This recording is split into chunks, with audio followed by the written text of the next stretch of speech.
नमस्कार। Image election एक्सप्रेसको यस श्रृङ्खलामा तपाईलाई फेरि स्वागत छ। हामी निरन्तर रूपमा निर्वाचनका परिणामहरू अपडेट गराइरहेका छौँ र सँगसँगै यसपछिको हुने प्रक्रियाको बारेमा र अबका विभिन्न खालका जुन कामहरू हुन्छन् नयाँ संरचनामा त्योसँग सम्बन्धित विषयहरूमा हामी निरन्तर रूपमा छलफल पनि गरिरहेका छौँ। एक क्रममा हामी अहिले छलफल गर्दैछौँ संविधानविद एवं अधिकार सम्पन्न सङ्घीय प्रशासनिक पुनर्संरचना कार्यान्वयन समितिका अध्यक्ष काशीराज दाहालसँग। तपाईँलाई कार्यक्रममा स्वागत छ। धन्यवाद। तपाईँको यो नामै भन्न मलाई धेरै बेर लाग्यो, यसले के गर्छ खास गरी? अब मुलुक सङ्घीय प्रणालीमा जाने संविधानको व्यवस्था बमोजिम सङ्घ प्रदेश स्थानीय तहमा राज्य शक्ति बाँडफाँड भएको छ। राजनीतिक इकाइहरू निर्वाचनका पद्धतिबाट गठन हुन्छन्। यिनले बनाएका नीति विद्यमान कानुनको कार्यान्वयन गर्ने प्रशासनिक पुनर्संरचना गर्नुपर्ने कारणले अहिलेको संविधान बमोजिम प्रशासनिक पुनर्संरचना के कुन किसिमले गर्ने, सङ्घमा कतिवटा मन्त्रालय विभागहरू रहन्छन्, प्रदेशको कस्तो किसिमको ढाँचा रहन्छ, यी विषयको अध्ययन गर्ने र त्यस सम्बन्धी ऐन कानुनहरूको मसौदा गर्ने र नेपाल सरकारलाई सहजीकरण गर्ने, कार्यान्वयन गर्ने प्रयोजनको निम्ति भन्ने उद्देश्यबाट यो समिति गठन भएको हो। फेरि यो राज्य व्यवस्था समितिको निर्देशन बमोजिम संसदको राज्य व्यवस्था समितिको निर्देशन बमोजिम सरकारले गठन गरे समिति भयो। अब यसले चाहिँ तपाईँको कार्यान्वयन समिति भन्नुभयो, पहिले निर्धारण पनि यसैले गर्ने कि कार्यान्वयनमा मात्रै जाने भयो? यसमा राजनीतिक व्यक्तित्वहरू पनि हुन्छ, विभिन्न पोलिटिकल पार्टीको प्रतिनिधिहरू पनि हुनुहुन्छ। स्वयं सामान्य प्रशासन मन्त्रालयको मन्त्रीजीले यसको चाहिँ अध्यक्षता गर्ने त्यो निर्देशक समितिहरू हुन्छ। त्यो निर्देशक समिति र यो कार्यान्वयन समितिको संयुक्त बैठक बस्छ। यो कार्यान्वयन समितिले यसको विज्ञहरू बसेकोले अध्ययन गरेर प्रस्तुत गर्छ। त्यसको आधारमा अनि निर्णय हुन्छ। नेपाल सरकारमा त्यो प्रस्ताव जान्छ। प्रस्तावको कार्यान्वयन गर्ने क्रममा मन्त्री परिषदले निर्णय गरेर अगाडि बढाउँछ। यसको चाहिँ संरचनाहरू र कार्य प्रक्रिया चाहिँ यस किसिमको छ। अब जस्तो अहिले निर्वाचन सकिसक्यो, परिणामहरू धमाधम आउँदैछ र केही समयपछि नै अब केन्द्रमा सरकार बन्ने, संसद बन्ने र प्रदेशहरूमा पनि सरकार बन्ने, संसद बन्ने प्रक्रियाहरू अगाडि बढ्छ। पहिलेको संविधान, अघिल्लो संविधानको अभ्यासले गर्दा कतिपयलाई कन्फ्युजन भइरहेछ कि संसदको बैठक बस्छ, प्रधानमन्त्रीको चयन गर्छ, अथवा प्रदेश संसदको बैठक बस्छ, त्यसले चाहिँ प्रदेश सभाको बैठकले चाहिँ मुख्यमन्त्री चयन गर्छ भने अब त्यो त परेन। सिधै राष्ट्रपतिले वा प्रदेश प्रमुखले प्रधानमन्त्री र प्रदेशमा भए मुख्यमन्त्री नियुक्त गरिदिन सक्नुहुन्छ। प्रक्रिया संविधानले तोके बमोजिम। अब त्यो तोक्ने समय आइसक्यो। तपाईँहरूको यो कार्यान्वयन समिति, निर्देशक समिति चाहिँ अहिले पनि होमवर्कमै छ। कहिले सकिन्छ त? होइन, यसले गृह कार्य गरिराख्या हो, खालि सार्वजनिक नभए मात्रै हो। यसले कामै नगरे होइन, काम गरेर यसको मन्त्री परिषदमा प्रस्तावहरू गइराखेका छन्।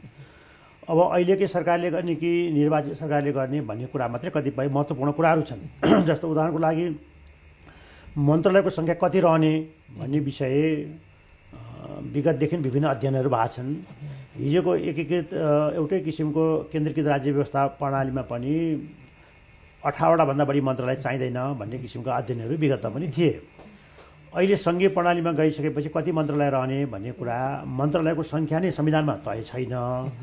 तर प्रधानमन्त्री, उपप्रधानमन्त्री, मन्त्री, राज्यमन्त्री, सहायक मन्त्री सबै जोड्दा पनि बढीमा 25 जनाभन्दा बढी मन्त्री अब रहँदैनन् केन्द्र सरकारमा भन्ने हुनाले अहिलेको सरकारको समयमा त आवश्यकताअनुसार भन्ने हुनाले सङ्ख्याहरू चाहिँ त्यो सीमाभित्र रहेनन्। यो निर्वाचन अगाडिको सङ्क्रमणकालीन व्यवस्थामा अब यो संविधानको निर्वाचन पछि गठन हुने सरकारमा 25 जनाभन्दा बढी बढ्न पाइँदैन।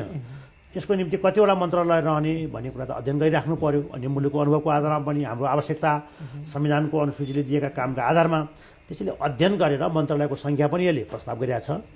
त्यो मन्त्रालयले गर्ने कामहरूको सूची पनि यसले निर्धारण गरेका छ। यसको साङ्गठनिक ढाँचाहरू कस्तो हुन्छ सङ्घमा भन्ने पनि त्यो प्रस्ताव गरेका छ। त्यसैले अब यो कतिखेर कार्यान्वयन हुन्छ भने अब कार्यान्वयन गर्ने चरण आइसक्यो। जस्तो भनौँ न, यो समितिले गर्दाखेरि चाहिँ मलाई अलिकति यहाँ कन्फ्युजन भइरहेको, अधिकार सम्पन्न भनेर सुरुमा लेखेको छ। अब तपाईँले जे रिकमेन्ड गर्नुहुन्छ त्यो स्वतः कार्यान्वयन हुने गरी अधिकार सम्पन्न हुन्छ कि क्याबिनेटले यसलाई चाहिँ सुझावको रूपमा ग्रहण गर्छ? यो अधिकार सम्पन्न भन्ने शब्द यो कहाँबाट आयो भन्दा राज्य व्यवस्था समितिले अब यो प्रशासनको पुनर्संरचना गर्नुपर्छ। विभिन्न तहमा विभिन्न अध्ययन भइराखेका छन्। यस्तो अध्ययनबाट यो पूर्णता भएन। एक किसिमको अधिकार सम्पन्नै समिति गठन गर्नुपर्छ भन्ने राज्य व्यवस्था समितिले निर्देश गर्यो। त्यो निर्देश गरेपछि मन्त्री परिषदले पनि यही नामबाट गठन गर्यो। अब अन्तिम निर्णय गर्ने अधिकार त कार्यकारिणी अधिकार प्रयोग गर्ने मन्त्री परिषदलाई छ। कतिवटा मन्त्रालय राख्ने, कुन विभाग राख्ने, कुन नराख्ने, कस्तो ऐन कानुनको प्रस्ताव गर्ने भन्ने। तर नेपाल सरकारलाई पनि एउटा सहज होस्, एउटा दलीय सहमति पनि बन्न सकोस् भन्नको लागि पनि यो समितिमा राजनीतिक दलका प्रतिनिधित्व हुने गरी पनि व्यक्तिहरू चाहिँ यसमा राखिएको हुनाले सरकारलाई पनि काहीँ न काहीँ एउटा संवाद गर्ने एउटा सजिलो होस् भन्नको लागि गठन गरेको हुनाले अन्तिम निर्णय त मन्त्री परिषदले गर्छ। मन्त्री परिषदमा प्रस्ताव पठाउँदा पनि एउटा राजनीतिक सहमति बन्न सकोस् भन्ने प्रयोजनको निम्ति यो उपयोग हुनसक्छ भनेर अधिकार सम्पन्न भनेर नामाकरण यसरी राजव्यवस्था समितिले पनि प्रस्ताव गरेर गठन गरे हो। जस्तो अब यो समितिले रिकमेन्ड गर्ने र सरकार हाम्रो प्र्याक्टिस हेऱ्यो भने चाहिँ पहिले मन्त्री परिषदको गठन हुने, प्रधानमन्त्री नियुक्त हुने, अब मन्त्री बनाउनु पर्ने मान्छेहरूको सूची तयार गर्ने, दलहरूको सूची तयार गर्ने, त्यो गर्दाखेरि जतिवटा मन्त्रालय पुग्दैन त्यति थपेर मन्त्रीहरू नियुक्त गर्ने गर्दाखेरि 27, 28, 29 सम्म पुर्याउने गरेको। मन्त्री पनि कति पुर्याउने भन्दाखेरि अब 60, 70 को छेउछाउमा लैजाने यो प्र्याक्टिस पनि भइरहेछ। अहिले अब यहाँले भने जस्तै संविधानले 25 जना भनेर मन्त्रीको अधिकतम सङ्ख्या तोक्यो। अब तपाईँहरूले मन्त्रालयको सङ्ख्या चाहिँ कति सिफारिस गर्नुभएको छ, गर्दै हुनुहुन्छ? अब अहिले हिजोको दिनमा एउटा कुनै पनि दल विशेषको बहुमत नहुँदा राजनीतिक स्थायित्वको निम्ति, सरकारको स्थायित्वको निम्ति एउटा मिलिजुली सरकार बनाउनु पर्ने बाध्यताका कारणले पनि मन्त्रीका सङ्ख्याहरू बढ्दै गए। अहिलेको अवस्थामा सायद अहिलेको निर्वाचनको परिणामपछि त्यस्तो किसिमको समस्या पनि नआउला। अबको सरकारले एउटा स्वच्छ अभ्यास, एउटा लोकतान्त्रिक अभ्यास र जनतालाई पनि एउटा असल शासन दिनुपर्ने महत्त्वपूर्ण चुनौती छ। यो कारणले के प्रस्ताव विगतदेखि गरियो भने धेरै मन्त्रालय हुँदैमा, धेरै कार्यालय हुँदैमा त्यसले चाहिँ परिणामै दिन्छ भन्ने होइन, धेरै बिराला पाल्दैमा त्यसले मुसा मार्छ भन्ने होइन। त्यसैले त्यसको आकारहरू चाहिँ चुस्त हुनुपर्छ। अब कर्मचारी पनि कस्तो हुनुपर्छ भने एउटै कर्मचारीमा बहुशिफ्ट भएको कर्मचारी, त्यो कर्मचारीको आकार पनि घट्नुपर्छ। बहुशिफ्ट भएको कर्मचारी चाहिन्छ। मन्त्रालय पनि चुस्त चाहिन्छ। अनावश्यक कामहरू चाहिँ दोहोरोपन हुने गरी चाहिँ मन्त्रालय विभागहरू पनि रहनु हुँदैन।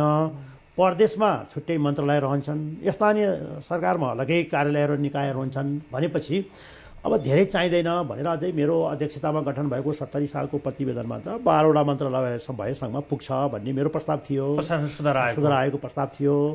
हिजो एकात्मक राज्य व्यवस्था हुँदा त 18भन्दा बढी चाहिँदैन भने थियो भने अब त प्रदेशै मन्त्रालय हुन्छ भन्ने किसिमको प्रस्ताव गरेको सन्दर्भ थियो। संविधानै नआइकनको अवस्थामा संविधानले अब मन्त्रीको सङ्ख्या 25 जना निर्धारण गरेपछि 25 भन्दा बढ्न त पाइँदैन। अब त्यसको आधारमा कति राख्ने भन्ने कुरामा हाम्रो यो समितिमा व्यापक छलफल भयो। छलफल हुँदा समितिले एउटा के भन्यो भनेदेखि राज्य व्यवस्था समितिमा चाहिँ सबै राजनीतिक दलको प्रतिनिधि पनि छ। राज्य व्यवस्था समितिबाटै एउटा टुङ्गो लगाएर यसलाई चाहिँ सरकारमा लैजाने भन्ने यो समितिको निष्कर्ष रह्यो र समितिले राज्य व्यवस्था समितिमा प्रस्ताव पठायो। प्रस्ताव पठाइसकेपछि राज्य व्यवस्था समितिमा 18वटासम्म लान सकिन्छ कि भन्ने किसिमको छलफल हुँदाखेरि अन्तमा त्यहाँ 3 महिना जति टाइम लाग्यो राज्य व्यवस्था समितिमा छलफलको क्रममा। राज्य व्यवस्था समितिले के सिफारिस गरेर के टुङ्गो लगायो भने बढीमा 15। अब हामी सङ्घीय प्रणालीमा जाँदैछौँ। अहिले भइरहेको हाम्रो कति 27-28 वटा, अहिले 30-31 वटै मन्त्रालय प्रधानमन्त्री कार्यालय समेत छन्। अब बढीमा 15 भन्दा बढी नबढ्ने गरी यो समितिले चाहिँ पुनर्संरचना गरोस् भनेर नेपाल सरकारलाई निर्देशन दिएको छ राज्य व्यवस्था समितिले। त्यसको आधारमा यो समितिले के प्रस्ताव गर्यो भने अबको मन्त्रालयहरू 15वटा यसले प्रस्ताव गरेको अवस्था छ। 15वटा के कारणले गर्नु पर्यो भन्दा केही मन्त्रालयहरू चाहिँ नराखी नहुने मन्त्रालय पर्छन्। जस्तो उदाहरणको लागि प्रधानमन्त्रीको कार्यालय रहन्छ, प्रधानमन्त्रीको आफ्नै एउटा कार्यालय रहन्छ भनेको 15 भित्र प्रधानमन्त्री कार्यालय समेत। ओके, त्यसमा अब कुन मन्त्रालय रहन्छ? अर्थ मन्त्रालय रहन्छ, गृह मन्त्रालय रहन्छ, रक्षा मन्त्रालय रहन्छ, परराष्ट्र मन्त्रालय रहन्छन्। यिनी चाहिँ रहने प्रकृतिको मन्त्रालय किन भन्दाखेरि संविधानको अनुसूचीमा त्यो कामहरू सङ्घको सूचीभित्र राखेको कामहरू छ। गृहका विषय छन्, परराष्ट्रका विषयहरू छन्। त्यसलाई अरू मन्त्रालय चाहिँ कति गाभिन सक्छन्, कति खारेजमा हुन सक्छन्। तर केही मन्त्रालयहरू चाहिँ रहनुपर्ने संवैधानिक बाध्यताका कारणले रहन्छन्। अरू मन्त्रालय चाहिँ गाभिने, जोड्ने, खारेज गर्ने सबै जोड्दाखेरि अहिले 15वटा यो समितिले एउटा प्रस्ताव गरिरहेको सन्दर्भ छ। अब यसलाई कति निर्णयमा टुङ्ग्याउने भन्ने कुरा त्यो मन्त्री परिषदले टुङ्ग्याउँछ।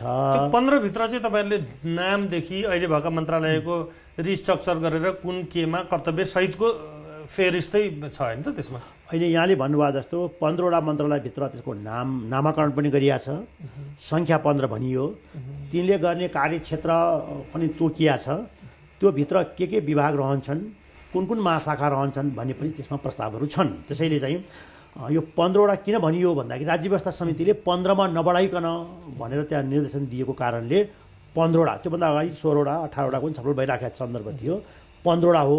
यो 15वटा भित्र अध्ययन गरेर गएको प्रस्तावलाई अब मन्त्री परिषदले, अब निर्वाचित सरकार जुन आउँछ, निर्वाचित सरकारले त्यो संविधानको 25 जना भित्रको मन्त्रीको जुन सीमा छ त्यो भित्र रहेर मन्त्रालय राख्नुपर्छ। हामीले यो पनि हेर्नुपर्छ कि सङ्घीय प्रणालीमा सङ्घमा धेरै मन्त्रालय राख्यो भनेदेखि अझै अधिकार चाहिँ निक्षेपण गर्न नचाहिराखेको हो कि भन्ने पनि सन्देश जाने हुनाले सङ्घमा राजनीतिक इकाइहरूको आकार सानो हुनुपर्छ, चुस्त हुनुपर्छ। धेरै कामहरू चाहिँ प्रदेश स्थानीय तहमा गएको हुनाले अब केन्द्रमा चाहिँ नगरी नहुने केही नीतिगत कुराहरू हुन्छन्, केही मापदण्डका कुराहरू हुन्छन्, परराष्ट्रका कुरा हुन्छन्, अन्तर्राष्ट्रिय व्यापारका कुरा हुन्छन्। जस्तो सञ्चारकै क्षेत्रमा कुरा गर्दा रेडियो फ्रिक्वेन्सीको चाहिँ वितरणका कुराहरू हुन्छन्। केही कुराहरू चाहिँ सङ्घकै हुन्छ, जस्तो चाहिँ सुरक्षाका कुराहरू हुन्छन्, प्रतिरक्षाका कुराहरू हुन्छन्, नोट निष्कासन कुरा हुन्छन्। त्यसैले आर्थिक मामिलासँग सम्बन्धित मन्त्रालय रहने भयो, रक्षा मन्त्रालय रहने भयो, परराष्ट्र मन्त्रालय, गृह मन्त्रालय, सञ्चार मन्त्रालय, केही मन्त्रालयहरू बाँकी चाहिँ एकअर्कामा गाभिन सक्छन्। त्यसैले यो 15वटा राख्नुपर्ने कारण राज्य व्यवस्था समितिको चाहिँ ओके ल केन्द्रमा 15वटा मन्त्रालयको कुरा भयो र प्रदेशमा 7-8वटा कतिवटा प्रदेश मन्त्रालयको पनि अहिले प्रदेश गठन नहुँदैसम्म एउटा अध्ययन गरिराख्यो भने भोलि प्रदेशलाई काम गर्न पनि सजिलो हुन्छ भन्ने छ। प्रदेश सदस्य सङ्ख्याको 20%मा नबढाइकन मन्त्रीहरू रहने भन्ने हुनाले सबै प्रदेशमा समान किसिमको सदस्य सङ्ख्या हुँदैनन्। कुनै प्रदेशमा बढी सङ्ख्या हुन्छ, कुनै प्रदेशमा कम सङ्ख्या हुन्छ। अहिले हामीले 7वटा प्रदेशमा एउटै किसिमको सदस्यहरू एउटै सङ्ख्यामा छैनन्। त्यसैले बढीमा 20 भनेपछि काहीँ 7वटा मन्त्रालय हुनसक्ला, काहीँ त्यसलाई तन्काएर आवश्यक अनुसार 8वटा हुन्छ। तर घटाउनुपर्छ, आकार चाहिँ घटाउनुपर्छ। धेरै मन्त्रालय हुँदैमा हुँदैन, कतिपय विभाग राख्न सकिन्छ, कतिपय कार्यालय राख्न सकिन्छ। त्यसैले कार्यले संरचना माग्छ, संरचनाले जनशक्ति माग्छ। त्यसैले मूल कुरा के हुनुपर्छ भने जनशक्तिले फेरि पैसा माग्छ। त्यसैले हामीले फङ्सन अब धेरै फङ्सनहरू चाहिँ कामहरू प्रदेश स्थानीय तहमा गइसकेका छ। फिनान्स वित्त पनि तपाईँको धेरै गइसकेका छ। अब अर्को चाहिँ फङ्सनलिज भनेको जनशक्ति पनि जानुपर्छ। अहिलेको जनशक्तिको जुन यो हामी के अध्ययन गर्दैछौँ भने 80-82 हजार कर्मचारीहरू चाहिँ अहिले निजामती सेवाभित्रको छन्। यिनलाई अब प्रदेश र स्थानीय तहमा समायोजन गर्नुपर्छ, कर्मचारी पनि पठाउनुपर्छ।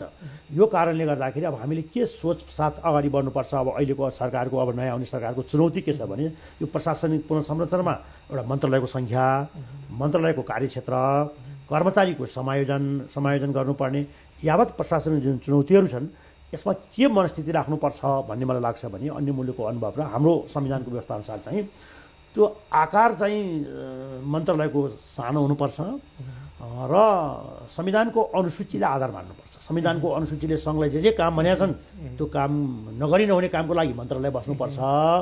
अरू कुराको लागि प्रदेश र स्थानीय तहमा हामीले सुम्प्यौँ भने सङ्घीयता कार्यान्वयनको अनुभूति पनि हुन्छ।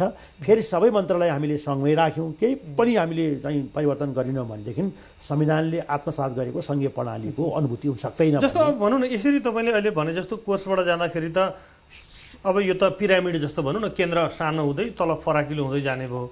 स्थानीय सरकारहरू त फराकिलो भएर गए पनि, तर केन्द्रमा 15, प्रदेशमा 7 भन्दाखेरि त झन् साँगुरिएर पो यो त माथि ठुलो, बिचमा सानो अनि तल फराकिलो भएर जाने जस्तो स्थिति। अहिले संविधानले नै के भनिदियो भने 20%मा नबढ्ने गरी भनेपछि त सबै प्रदेशमा एउटै आकार चाहिँदैन। कुनै कुनै प्रदेशमा तपाईँले अब चाहिँ कर्णाली क्षेत्रको प्रदेश नम्बर 6मा हेर्नु भने सदस्य सङ्ख्या हेर्नु भने 8वटा 9वटा मन्त्रालय भनिदिनु भने मन्त्री हुने पनि त्यहाँ सङ्ख्या पुग्दैन। त्यहाँनिर किन सबै मन्त्री भए पनि सबै नहुने हो कि जस्तो पनि हुन्छ। त्यसैले होइन, उसको आवश्यकता अनुसार कहीँ के हुन्छ भने जलस्रोतको बढी विकास गर्ने सम्भावना छ भने त्यहाँ जलस्रोत सम्बन्धी विशेष मन्त्रालय हुन्छ। प्रदेश अनुसार मन्त्रालयको नामहरू अथवा संरचनाहरू पनि फरक हुन सक्छन्। होइन, जुन चाहिँ पर्यटन प्रवर्धन गर्नुपर्ने छ त्यहाँले पर्यटन मन्त्रालय राख्ला। जहाँ पर्यटनको गुन्जाइस कम छ, जलस्रोतको विकास छ, जलस्रोत मन्त्रालय राख्ला। कृषिको राख्ला। ओके, यो अनुसारको हुन्छ। त्यसको लिङ्क चाहिँ अब यसको सम्बन्धहरूको बारेमा अलिकति कुरा गरौँ। जस्तो मन्त्रालय र महानगर पनि, नगरहरू पनि जुन संरचनामा गइरहेछ, अब धेरैवटा भएको कारणले गर्दाखेरि हाम्रो सडकको एउटा उदाहरणको लागि भनौँ भने अगाडि सडक भयो भने एउटाले सडक बनाउँदै जाने, अर्कोले सडक फेरि भत्काउँदै जाने, एउटाले तार बिछाउँदै जाने, अर्कोले खन्दै जाने, अनि त्यसपछि कुरा गर्यो भने त्यसको चाहिँ त्यहाँ कमजोरी देखियो भने चाहिँ कोही पनि त्यसको जवाबदेही नभेटिने। किनभने धेरतिर अधिकार बाँडिएको कारणले यस्तो भयो। महानगरलाई पुरै जिम्मा दिए हामीले गर्थ्यौँ भनेर धेरैचोटि मेयरहरूले पनि भन्ने गरेको पनि सुनिन्छ। अब अहिले गर्दाखेरि केन्द्रको गृह मन्त्रालयले गर्ने, प्रदेशको गृह मन्त्रालयले गर्ने, अनि त्यसपछि त्यहाँको महानगर वा नगरपालिकाले गर्ने। काठमाडौँको उदाहरण दिने हो भने त यहाँ सबै फेरि एकै ठाउँमा रहने सम्भावना भयो। कसरी छुट्याउनुहुन्छ यिनीहरूलाई? यसलाई संविधानले के गरी छुट्याइदिएछ भने 34वटा विषय त्यो सङ्घको अधिकारको सूचीभित्र परेको छ। त्यसमा सङ्घले कानुन बनाउँछ। त्यसमा चाहिँ अब ठुला योजनाहरू हुन्छन् विकासका, ठुला सिँचाइका कुराहरू हुन सक्छन्, भनौँ न राष्ट्रिय महत्त्वका, त्यो केन्द्रले हेर्छ, सङ्घले हेर्छ, नेपाल सरकारले हेर्छ, त्यो उसको अधिकारको कुरा भयो, संविधानले छुट्याइदियो। अर्को मझौला प्रकृतिका हुन्छन्, प्रदेशको दृष्टिकोणले महत्त्वपूर्ण राख्छन्, प्रदेशको विकास, प्रदेशको स्वास्थ्य, प्रदेशको शिक्षा, प्रदेशको चाहिँ विकास, यो सम्बन्धी प्रदेशको कतिवटा विषय भन्दाखेरि 21वटा विषय त्यो प्रदेशलाई संविधानले तोकिदिएको छ। त्योभित्र उसले कानुन बनाउँछ, त्यसलाई लागू गर्छ त्यो प्रदेशमा। अब स्थानीय सरकारको सूचीभित्र 22वटा राखिदिएको छ। त्यो 22वटा विषयभित्र स्थानीय सरकारले गर्छ। कतिपय 15वटा विषय छन्। 15वटा विषय चाहिँ साझा सूचीको विषयमा, त्यो सङ्घको पनि हो, प्रदेशको पनि हो, सिँचाइ के अरे जस्तो स्थानीयको पनि हो। उदाहरणको लागि सिँचाइ भन्ने बित्तिकै तिनै तहको अधिकारको विषय हो। अब त्यसलाई कसरी वर्गीकरण गर्नुपर्छ त्यो नबाजियोस् भन्नको लागि यति हेक्टरसम्म सिँचाइ हुने चाहिँ त्यो सङ्घकोमा हुन्छ, यति हेक्टरसम्म सिँचाइ हुने चाहिँ त्यो प्रदेशमा हुन्छ, यतिभन्दा साना सिँचाइहरू चाहिँ स्थानीय तहमा हुन्छ। त्यसैले विद्युतको पनि त्यही गरी होइन, यसरी हामीले क्षमताको आधारमा गर्ने यो काम चाहिँ बाँकी छ। अब यो काम चाहिँ संविधानले छुट्याइदिइसक्यो। अब हाम्रो संविधानले एउटा सिद्धान्त के अपनाएको छ भने संविधानको परिधिभित्र रहेर आफ्ना अधिकारहरू प्रयोग गर्न पाउँछन्। उसले संविधान नै मिच्ने गरी गर्न नपाउने हुनाले संविधानले के भनिदिएको छ भने यो सहकारितामूलक संहिता हो नेपालको। भनेको सङ्घले पनि प्रदेश र स्थानीय तहलाई सहयोग गर्ने, स्थानीय र प्रदेशले पनि सङ्घलाई सहयोग गर्ने, एक अर्कामा सहयोग गर्ने गरी काम गर्नुपर्छ भन्ने हुनाले सङ्घीय कानुनसँग बाजिने गरी प्रदेशको कानुन बन्न सक्दैन, प्रदेश कानुन र सङ्घको कानुनसँग बाजिने गरी स्थानीय कानुन बन्न सक्दैन। तिनटाको बिचको चाहिँ कानुनमा पनि बनाउँदाखेरि पनि त्यो मिलान गर्नुपर्छ भन्ने सिद्धान्त छ। केही गरी बाजियो भने प्रदेशको कानुनसँग स्थानीय कानुन बाजियो भने प्रदेशको कानुन मान्य हुन्छ, प्रदेश र स्थानीय तहको कानुन चाहिँ सङ्घसँग बाजियो भने सङ्घको कानुन मान्य हुन्छ भन्ने हुनाले हामीले विकासको पनि के गर्नु पर्यो भने आफ्नो अधिकारभित्र रहेर विकास गर्न पाउँछन्। यसको लागि चाहिँ एउटा इन्टिग्रेटेड मोडलमा जानुपर्छ। अहिले यहाँले जुन ठिक उठाउनु भयो त्यसैले हामीले अब के गर्दैछौँ प्रस्ताव भन्दाखेरि ठुल्ठुलो सहरीकरणको बेलामा सहरीकरण गर्नुपर्ने आवश्यकता पर्छ भने त्यो नगरपालिका महानगरपालिकाहरूले आफ्नो भित्रको कार्ययोजना बनाउने, त्यो स्थानीय सरकार सम्बन्धी ऐनले त्यो निर्धारण गरेका छ, त्यो योजना कसरी बनाउने, प्रदेशको त्यसै गरी बन्छ, सङ्घको त्यसै गरी बन्छ, तिनटैको समन्वय गर्नुपर्छ। समन्वय गरेर गऱ्यौँ भने अहिलेको जुन किसिमका विकृति विसङ्गति समस्याहरू छन् त्यो आउँदैनन्। भोलिको दिन पनि आफ्नै किसिमले गर्ने, महानगरपालिकाले एउटा कार्ययोजना बनाएर योजना बनाएर अगाडि बढ्ने, प्रदेशले आफ्नै किसिमले गर्ने भने त फेरि विकृति हुन्छ, त्यो हुँदैन। त्यसैले हामीले के प्रस्ताव गरेका छौँ भने संविधानको अनुसूचीभित्र रहेर उनको परियोजना बनाउँदा, योजना बनाउँदा त्यही किसिमले समन्वय गरेर गर्नुपर्छ भन्ने कारणले कतिपय अवस्थामा विकास निर्माणका कुरामा राजनीतिक सहमतिको कारण पनि अन्तर समन्वय परिषद बन्छ। प्रदेशको बिचको समन्वय गर्नुपर्छ, प्रदेश र सङ्घको बिचको समन्वय गर्नुपर्छ। त्यसैले यस्तो किसिमको रिप्रेजेन्टेसनको सिस्टमबाट एउटा छुट्टै एउटा परिषदको मोडेलमा राख्यौँ भने पनि संवाद हुन्छ भन्ने पनि छ। जस्तो त्यो परिषद जस्तो यहाँनिर यही अधिकार क्षेत्रको विषयमा विवाद त उत्पन्न भइरहने सम्भावना त प्रबलै हुन्छ, किनभने अरूको अभ्यासहरू पनि देखिएको छ।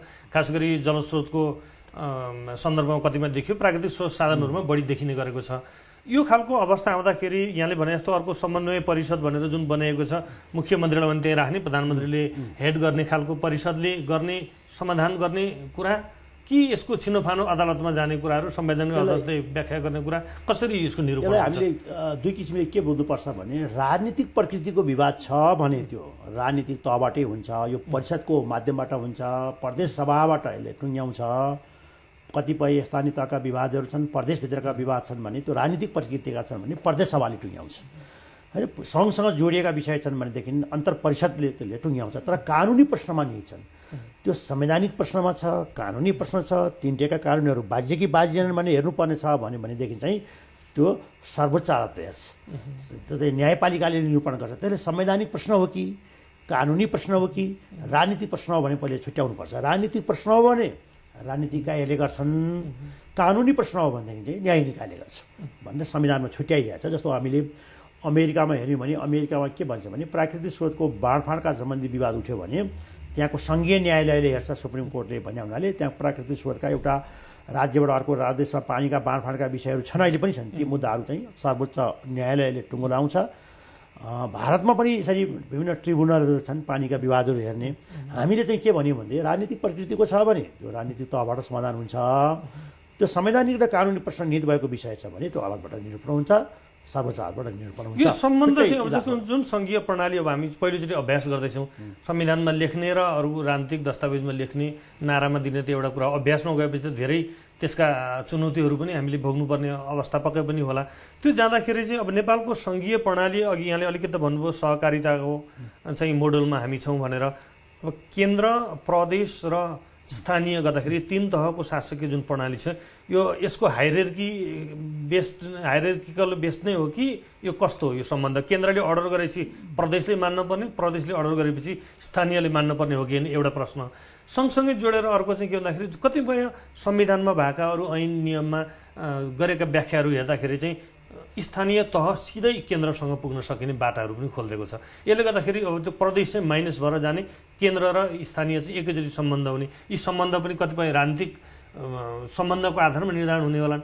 भनौँ न अझ यसलाई स्पष्ट भन्दाखेरि केन्द्र सरकार एउटा राजनीतिक पार्टीको छ, प्रदेश सरकार अर्कोको छ, फेरि स्थानीय चाहिँ केन्द्रसँग मिल्दो छ भने त ऊ प्रदेश नगइकन सिधै केन्द्रसँग नै आफ्नो पहुँच स्थापित गर्न खोज्दो हो। यस्तो कुरालाई कसरी व्यवस्थापन हुन सक्ला? यो हामीले अन्तर्राष्ट्रिय अनुभव र हाम्रो संविधानको सन्दर्भमा यसलाई हेर्नुपर्छ। अन्तर्राष्ट्रिय अनुभव के छ भने धेरै मुलुकहरू जहाँ सङ्घीय प्रणाली अपनाएका छन्, विश्वमा करिब 30वटा मुलुकहरू सङ्घीय प्रणालीमा छन्, त्यहाँ दुई तहमा अधिकारको विभाजन छ। अमेरिकाकै हेरौँ, अन्य कतिपय मुलुक, इन्डियाको पनि हो। इन्डियाको पनि धेरै हदसम्म हामीले 1990 पछि मात्रै केही कुरा स्थानीय तहका कुरा ल्यायौँ, नभए थिएन, इन्डियामा पनि थिएन। दुई तहमा विभाजन भएको हुनाले त्यो प्रदेशको त्यहाँ प्रदेश र सङ्घको बिचको सम्बन्ध हुन्छ। त्यो स्थानीय तहको त्यहाँ हक अधिकारका कुराहरू संविधानले संरक्षित छैनन्। प्रदेशकै कानुन अन्तर्गत त्यो व्यवस्थित हुने अभ्यासहरू विगतमा विभिन्न मुलुकहरूमा देखिया छ। खालि केही मुलुकहरूले, अहिले नयाँ आएका सङ्घीय प्रणालीका मुलुकहरू जस्तो चाहिँ दक्षिण अफ्रिका भयो, नेपाल भयो, यी मुलुकहरूले के गर्नु होइन, स्थानीय सरकार बलियो हुनुपर्छ, जनताको न्यूनतम आवश्यकताहरू परिपूर्ति गर्ने सरकारको अनुभूति भनेको चाहिँ केन्द्र र प्रदेश होइन, त्यो स्थानीय तहै हुनुपर्छ भन्ने मान्यताको कारणले लोकल गभर्मेन्टलाई बलियो बनाउनुपर्छ भन्ने मान्यताको विकास भयो। त्यसले गर्दा तीन तहमा अधिकारको विभाजन भयो। दक्षिण अफ्रिकामा पनि छ, नेपालमा पनि गऱ्यौँ। अहिले नेपालमा हाम्रो तीन तहमा अधिकार विभाजन गऱ्यौँ, सङ्घ, प्रदेश, स्थानीय तह। अघि मैले भने 34-35वटा सङ्घको, 21वटा प्रदेशको, 22वटा स्थानीय तहको, 15वटा साझा सूची, यसरी राख्यौँ। कारण चाहिँ हामीले छुट्याइदियौँ। सँगसँगै हामीले के भन्यौँ भनेदेखि विश्वमा सङ्घीयताका विभिन्न मोडेलहरू छन्, कहीँ इन्टरलकिङ मोडेल छ, कहीँ डोलेस्टिक मोडेल छ, कहीँ कम्पिटेटिभ मोडेल छ। हाम्रो संरचना भनेको चाहिँ सहकारीमूलक सहयोगात्मक हो। एकले अर्कालाई सहयोग गर्नुपर्छ भन्ने हुनाले तपाईँले भन्नुभएको प्रश्नबाट करेक्टली के उठाउनु हो भने यदि भोलि प्रदेश चाहिँ प्रभावकारी हुन सकेन भनेदेखि स्थानीय र सङ्घको चाहिँ औचित्य र महत्त्व चाहिँ व्यवहारमा देखिन सक्छ। त्यसैले अहिलेको हाम्रो नयाँ अभ्यासबाट अब हामी कता जानुपर्छ भने तीन तहमा अधिकार विभाजन गरेको हुनाले सङ्घले आफ्नो अधिकारभित्र रहेर काम गर्ने, प्रदेशले आफ्नो अधिकारभित्र रहेर काम गर्ने, स्थानीयले आफ्नो काम गर्ने र प्रारम्भकै दिनदेखि के गर्नुपर्छ भन्दा सहकारितामा आधारित समन्वय र अन्तर सम्बन्धित छन् भन्ने हिसाबले हामीले त्यो अभ्यास गऱ्यौँ भने यो उपयोगी हुन सक्छ। जस्तो अन्तर सम्बन्ध भन्दा पनि भनौँ न अब प्रजातान्त्रिक अभ्यासमा, लोकतान्त्रिक अभ्यासमा बढी आउने खालको राज्यका तीनवटा अङ्गहरू कार्यपालिका, न्यायपालिका, व्यवस्थापिका बिचमा शक्ति सन्तुलन र शक्ति पृथकीकरणको आधारमा एक अर्काको सम्बन्ध चाहिँ स्थापित हुने हुन्छ। यहाँ त केन्द्र अन्तर्गत प्रदेश जस्तो हिसाबमा हामी गएपछि अब केन्द्रले डाइरेक्सन जसरी गर्छ प्रदेश त्यसरी चल्ने कि नचल्ने त? अहिले हामी यो कुरा प्रश्न हौँ, सङ्घीय व्यवस्था भन्ने बित्तिकै केही कुरामा नेपालकै संविधानको सन्दर्भमा प्रदेशले मुलुकको सार्वभौमसत्ता, अखण्डता, स्वाभिमान यसको प्रतिकूलको काम गर्यो भने मात्रै त्यसलाई भङ्ग गर्नेसम्मको अधिकार पनि सङ्घलाई छ। तर सङ्घले पनि स्थानीय तहलाई भङ्ग गर्न सक्दैन। सक्दैन भने हुनाले खालि त्यो संविधानको सीमा बाहिर गएछ भने मात्रै उसले त्यो सङ्घले हस्तक्षेप गर्न पाउने हो। आफ्नो अधिकारको सूचीभित्र र उसले काम गर्न चाहिँ सङ्घले हस्तक्षेप गर्न पाउँदैन, प्रदेशलाई पनि पाउँदैन, स्थानीयलाई पनि पाउँदैन। स्थानीयलाई त भङ्ग गर्ने कुनै बाटो नै छैन। उसलाई त व्यक्तिलाई नै अभियोग लाग्यो भने अलग कुरा भयो, नभए संरचनालाई हुँदैन के पनि। स्थानीय तहलाई प्रदेश र सङ्घले निर्देशन दिन सक्छ कतिपय कुरामा, त्यो निर्देशनहरू मानिदिनु पर्ने उसको कर्तव्य हुन्छ। तर भङ्गै गर्ने विघटनै गर्ने चाहिँ स्थानीय तहलाई हुँदैन, स्थानीय सरकारलाई सङ्घले र प्रदेशले गर्न सक्दैन।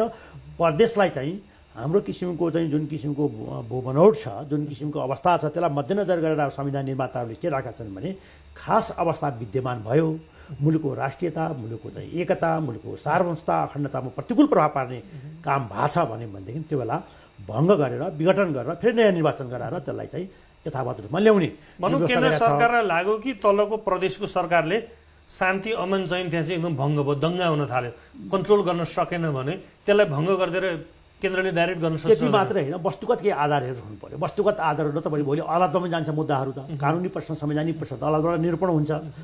तपाईँले भारतकै अभ्यास हेर्नुभयो भने कतिपय यसरी भङ्ग गरेका थियो, अदालतले भनेको बिना आधार कारण तिमीले भङ्ग गरेको हुनाले त्यो संविधान सम्मत भएन भनेर त्यसलाई रिइन्स्टेट गरेको, यथावत फेरि कायम गरेको पनि भारतकै दृष्टान्तहरू पनि छन्। त्यसैले त्यो संविधानमा तोकिएका अवस्थाहरू विद्यमान हुनु पर्यो, के कारणले चाहिँ यो भङ्ग गर्नु पर्यो भन्ने कुरा संविधानमा आधार तोकिदिएछ। उसको व्यवहारबाट, उसको क्रियाकलापबाट सार्वभौमतामा कहाँ खलल हुने काम गर्यो, राष्ट्रिय एकतामा कहाँ खलल हुने काम गर्यो भन्ने कुराको वस्तुगत रूपमा देखिनुपर्छ। यदि उसको इच्छामा लाग्दैमा, केन्द्रको इच्छामा लाग्दैमा त्यो हुँदैन। त्यसले सङ्घीय व्यवस्था भनेकै के हो भन्दाखेरि एक किसिमको साझेदारी व्यवस्था हो। यो तिनटै तहले आफ्ना अधिकारहरू एउटा चाहिँ सहयोगात्मक र साझेदारीको त्यो समझदारीमा काम गर्नुपर्छ भन्ने मान्यता हो हाम्रो संविधानको सिद्धान्त। त्यसैले अब यो अहिले व्यवहारमा तपाईँले अहिले उठाउनु भएको प्रश्न एउटा सान्दर्भिक के छ भने अब हामीले विकास निर्माणका कुरा गर्दा योजना बनाउँदाखेरि चाहिँ तिनै तहले एउटा सामञ्जस्य हुने, समन्वय हुने किसिमले गऱ्यौँ भने त्यो दिगो विकास हुन्छ। होइन एउटाले आफ्नो हिसाबले चाहिँ सडक बनाइरहेछ, अर्काले भत्काइरहेछ, अर्काले विद्युतीकरणको लागि चाहिँ पोलहरू झारिरहेको छ, अर्का त्यसरी गऱ्यौँ भने त फेरि हाम्रो हुँदैन। दीर्घकालीन रूपमा चाहिँ तिनै तहले विकासका कार्ययोजनामा समन्वय गरेर जानुपर्छ भन्ने नै संविधानको मान्यता हुनाले त्यसतर्फै अभ्यास हुनुपर्छ। अब हाम्रो यो प्रशासनिक हिसाबको पहिले सकौँ, त्यसपछि संवैधानिक प्रश्न पनि तपाईँसँग के आउनु छ।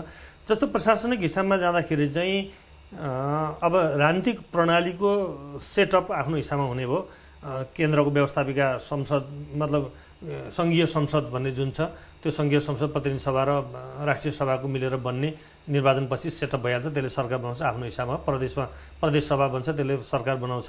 यसै गरी आफ्नो तोकिएको अधिकार र जिम्मेवारीभित्र रहेर उसले काम गर्ने भयो, स्थानीय छँदैछ। यस्तो खालको राजनीतिक सेटअप भयो। अब प्रशासनिक सेटअप चाहिँ कसरी हुन्छ? राजनीतिक संरचना कसरी निर्माण हुन्छ भन्दा सङ्घमा सङ्घीय संसद, प्रतिनिधि सभा र राष्ट्रिय सभा दुई सदनको सङ्घीय संसद नामाकरण गरेको त्यो इकाइ हुन्छ, त्यो पोलिटिकल इकाइ हो, जनप्रतिनिधिको निकाय हो। अर्को सरकारको गठन हुन्छ, जसलाई हामी नेपाल सरकारको नामबाट त्यसले काम गर्छ। त्यो कसरी गठन हुन्छ भन्दा प्रतिनिधि सभामा बहुमत प्राप्त गरेको संसद दलको नेता प्रधानमन्त्री हुन्छ, त्यसको अध्यक्षतामा मन्त्री परिषद गठन हुन्छ। त्यो नेपाल सरकारको दोस्रो। अब अर्को न्यायपालिकाको जुन संरचना छ त्यो एकीकृत ढाँचाको भएको हुनाले त्यो ठ्याक्कै अलग अलग हुँदैन। सर्वोच्च अदालत, उच्च अदालत, जिल्ला अदालत छ र स्थानीय तहलाई पनि केही न्यायिक अधिकार दिएको न्यायिक समिति मार्फत प्रयोग गर्छ। यो संरचना राजनीतिक संरचनाहरू छन्। अब प्रदेशमा के हुन्छ भन्दाखेरि प्रदेशमा प्रदेश प्रमुख त्यो सङ्घीय सरकारको अथवा केन्द्रीय सरकारको प्रतिनिधिको रूपमा प्रदेश प्रमुख हुन्छ। भारत लगायतको केही मुलुकमा चाहिँ के छ भने एउटै प्रदेश प्रमुखले दुईटा प्रदेश पनि तीनटा प्रदेश पनि हेर्न सक्छ। तर नेपालको संविधान बमोजिम हरेक प्रदेशमा अलग अलग प्रदेश प्रमुख नियुक्ति हुनुपर्छ। त्यो प्रदेश प्रमुखको काम के हुन्छ भन्दा मुख्यमन्त्रीको शपथ ग्रहण, मन्त्रीको शपथ ग्रहण, अनि त्यसको अधिवेशन सभा बोलाउने, सभा अन्त्य गर्ने, ऐन कानुन प्रमाणीकरण गर्ने, अध्यादेश जारी गर्ने लगायतका कामहरू जुन तोकिदिएको छ त्यो प्रदेश प्रमुखले केन्द्रमा जसरी राष्ट्रपतिले गर्नुहुन्छ उसको तोकेको दायरा कस्तो व्यक्ति हुनुपर्छ भने उसका योग्यताहरू पनि तोकेका छन्, मापदण्ड पनि छन्, विश्वका अनुभवहरू पनि छन्। त्यो प्रदेश प्रमुखको छुट्टै एउटा कार्यालय हुन्छ, त्यसको सम्पूर्ण त्यो नेपाल सरकारले त्यसको प्रबन्ध गरिदिनुपर्छ। अब अर्को संरचना के हुने हो भने प्रदेश सभा हुन्छ। त्यो प्रदेशबाट निर्वाचित सभा हुन्छ, त्यसले ऐन कानुन बनाउने, सरकार बनाउने सबै व्यवस्था त्यो प्रदेश सभाले गर्छ। त्यसो भनेको प्रदेश सरकार हुन्छ, त्यहाँ मुख्यमन्त्री हुन्छन्, मन्त्री हुन्छन्, प्रदेश सरकार हुन्छन्।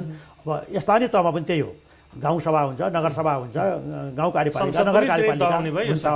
यो राजनीतिक इकाइ भए। अब प्रशासनिक इकाइ के हुन्छ भन्दा सङ्घमा मन्त्रालयहरू हुने भयो। त्यो नीति बनाउने सरकारको काम हो।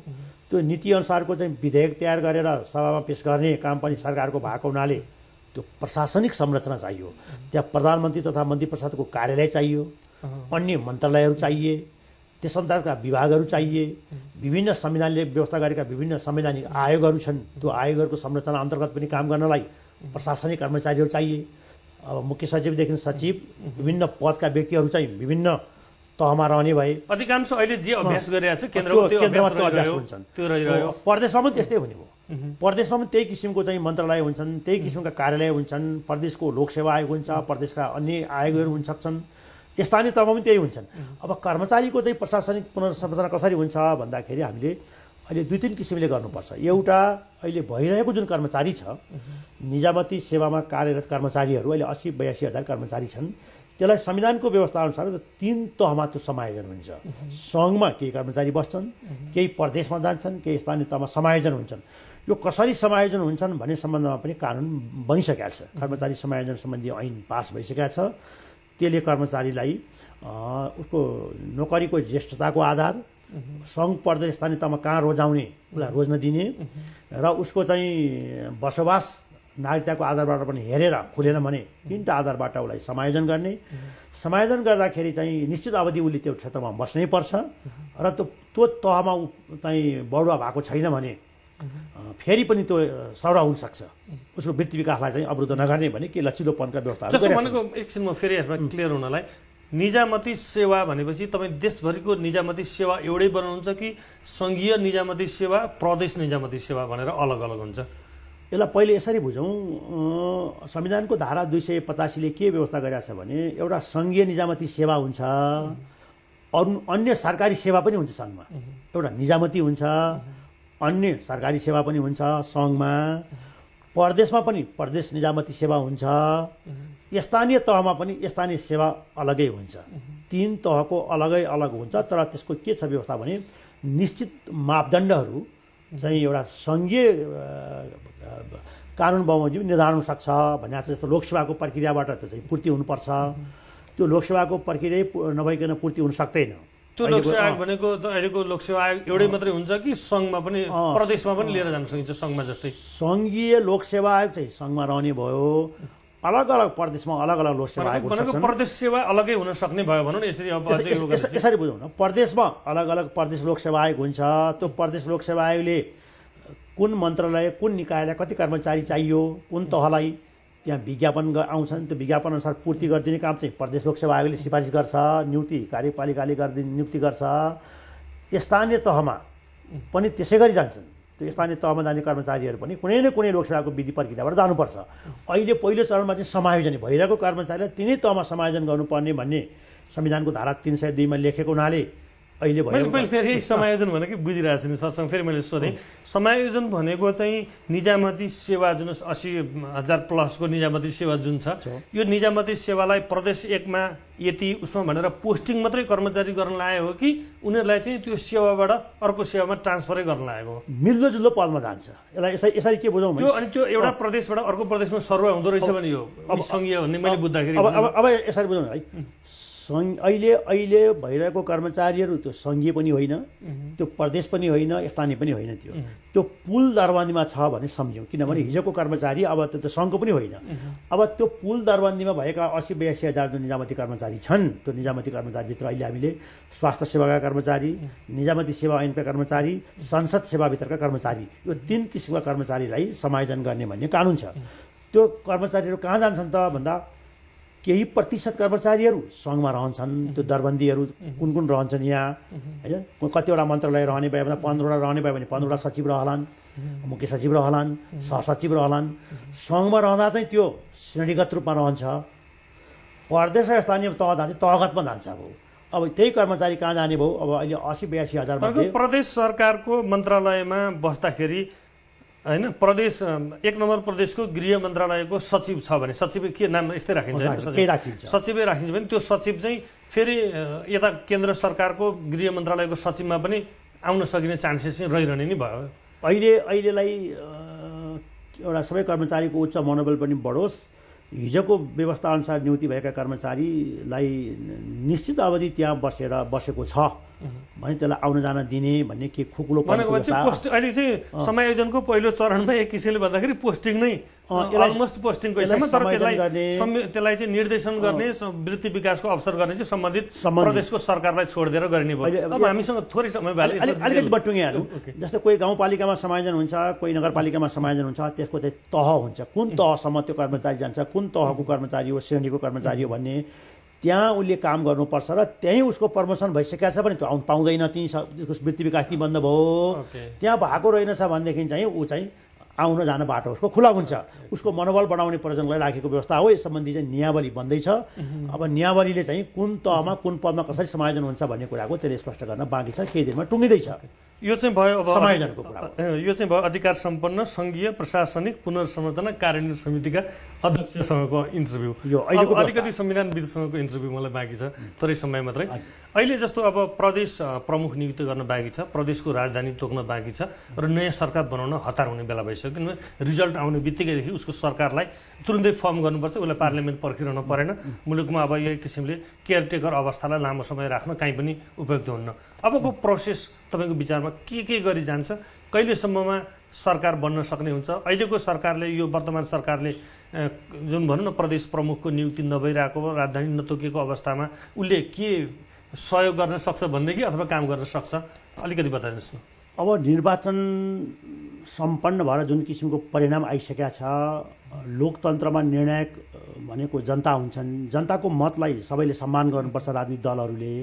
त्यसले जनताको जनादेश बमोजिम, मतादेश बमोजिम अब नयाँ सरकार गठन गर्नुपर्ने अवस्था छ। नयाँ सरकार कहिलेसम्म गठन हुन्छ भन्ने यहाँको प्रश्न हो। अब करिब पहिलो हुने निर्वाचन प्रणालीको निर्वाचन परिणामहरू 1-2 दिनभित्र सबै आउन सक्ने सम्भावनाहरू देखिया छ। अब समानुपातिक निर्वाचन प्रणालीको पनि त्यो टुङ्गिनुपर्छ। त्यो टुङ्गिसकेपछि निर्वाचन आयोगले आधिकारिक रूपमा एउटा के पेश गर्छ राष्ट्रपति समक्ष र सरकार सार्वजनिक के गर्छ भन्दा यो किसिमका दलका व्यक्तिहरू चाहिँ समानुपातिकबाट पनि चाहिँ चुनिए, पहिलो हुने निर्वाचन प्रणालीबाट पनि आयो, दिएपछि अनि त्यसपछि तुरुन्तै सरकार गठन गर्नलाई केही अरू संवैधानिक जटिलता हुन्न। त्यसपछि त्यो दिइसकेपछि अब अहिलेको संविधानको व्यवस्था अनुसारको चाहिँ बहुमत प्राप्त जाने हो, बहुमतको सिद्ध गरेर दाबी गर्नु पर्यो। राष्ट्रपति अहिलेकै प्रक्रियामा राष्ट्रपतिले त्यो त भइहाल्यो। संविधानमा 76 संविधानको धारा 76 जाँदाखेरि एउटा दलले मेजोरिटी ल्याएछन्, नेतालाई सिधै उहाँले अब संघीय सरकार गठन हुने विधि यो विधि भयो। अब प्रदेश सरकार कसरी गठन हुन्छ भने प्रदेशको निम्ति सबैभन्दा पहिले अब प्रदेश प्रमुख नियुक्ति 7 प्रदेशमा गर्नु पर्यो। त्यसपछि प्रदेश सभा आह्वान हुने भयो। प्रदेश सभाले मुख्यमन्त्री छान्ने भयो। मुख्यमन्त्रीको अध्यक्षतामा मन्त्रीहरू चयन हुने भए शपथ ग्रहण गरेर कार्य प्रारम्भ गर्ने भयो संवैधानिक व्यवस्था अनुसारको। अब कस्तो व्यक्ति चाहिँ प्रदेश प्रमुख हुन्छ भन्ने कुराको पनि संविधानमा केही योग्यता दिया छ। केही विश्वव्यापी का विभिन्न मुलुकको अनुभव पनि छ। हाम्रै समितिबाट पनि अध्ययन गरेर केही मापदण्डहरू नेपाल सरकारलाई प्रस्तुत गरेको अवस्थामा छ।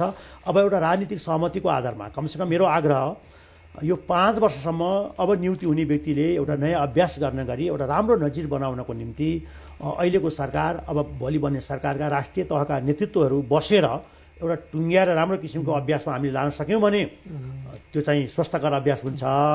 त्यसैले मलाई अब यो सरकार बन्ने सँगसँगै प्रदेश प्रमुखको निम्ति पनि एउटा सहमति गरेर अगाडि बढ्यो भने काम चाँडो हुनसक्छ। यसलाई राजनीतिक तहमा राजनीतिक व्यक्तित्वहरूले अहिलेको नयाँ जनादेश भइरहेको अवस्था सबैलाई मध्यनजर गरेर अगाडि बढ्नु उपयुक्त हुन्छ। जस्तो भनौँ न अब संविधानकै व्यवस्था बमोजिम प्रदेश सभा त्यहाँ पनि पर्खनुपर्ने जस्तो देखिएन हेर्दाखेरि त।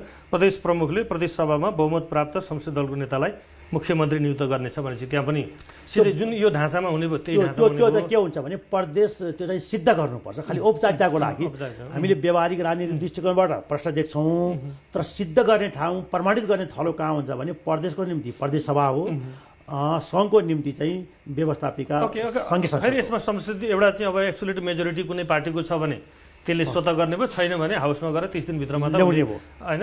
विश्वासको मत लिनु परिहाल्यो। अहिले हेर्दाखेरि चाहिँ अब अर्को एउटा हामी एकदमै लास्टतर्फ गइरहेछौँ।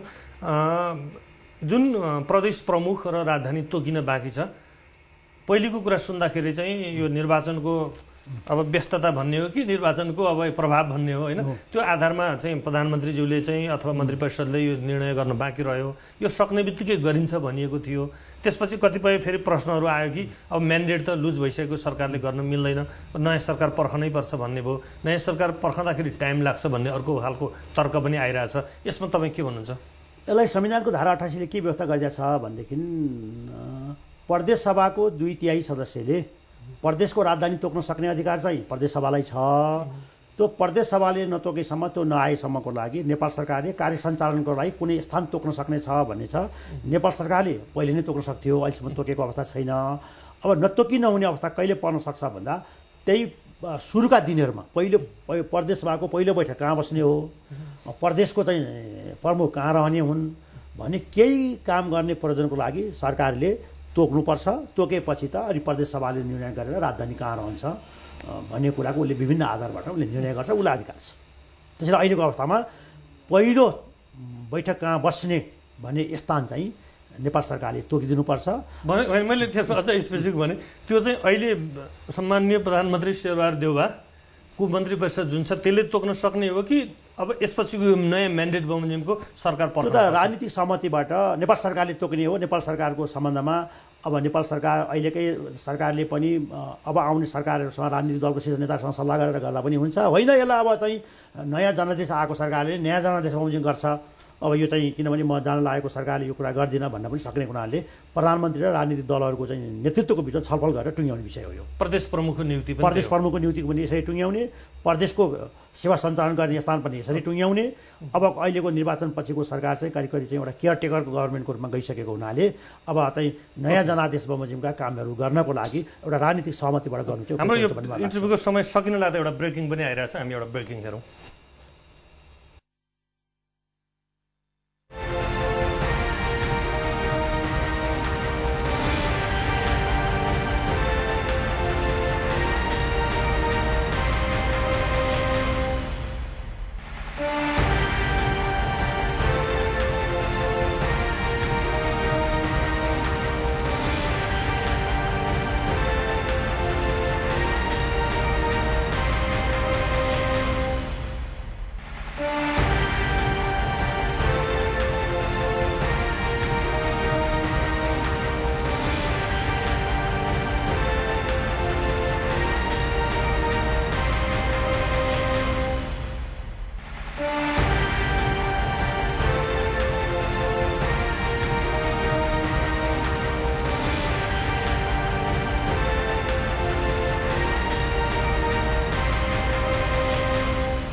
अब यो ब्रेकिङ सँगसँगै हामी इन्टरभ्यू पनि सक्ने स्थिति भयो। यहाँलाई धेरै धेरै धन्यवाद। धन्यवाद। दर्शक तथा श्रोताहरू, हामी संविधानविद तथा प्रशासन सुधार सम्बन्धी कानुन र यो अभ्यास गराउनको निम्ति जुन कार्यान्वयन समिति बनेको छ, अधिकार सम्पन्न कार्यान्वयन समिति, त्यसका अध्यक्ष काशीराज दाहालसँग कुराकानी गर्दै थियौँ। यसलाई हामीलाई बिदा दिनुहोस् र नियमित रूपमा इलेक्सन सम्बन्धी हामी थप विवरणहरू प्रस्तुत गर्ने नै छौँ। धन्यवाद, नमस्ते।